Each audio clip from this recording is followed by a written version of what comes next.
po si Mayverick de la Cruz, 29 years old. Meron akong 2 anak at 6 taon na kaming kasal ng asawa ko. Tatrabaho siyang rider, motorcycle taxi. After kong graduate ng college, kinuha ko ng ate ko sa Dubai at doon po ako nagtrabaho. Inikayat ako ng ate ko na mag-apply ng SSS.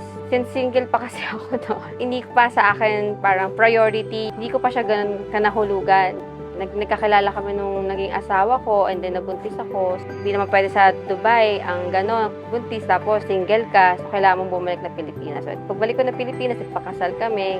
After ilang taon, hanap ako ulit ng trabaho. Nakapagtrabaho ko sa isang BPO company dito sa Pilipinas na tuloy-tuloy na yung bayad sa SSS ko. Nalaman kong buntis ako, sinabi nila sa akin, makakuha kang maternity benefits niyan. Actually, sa pangalawang anak ko na siya nakuha eh. Dahil pambayad po namin sa mga bayarin sa bahay, kuryente, mga utang. Naging dagdag din po yun. And then, syempre, panggatas, pang-diaper. Yung panganay ko, nag-i-schooling na rin po kasi. So, syempre, dagdag baon na rin po sa kanya sa school.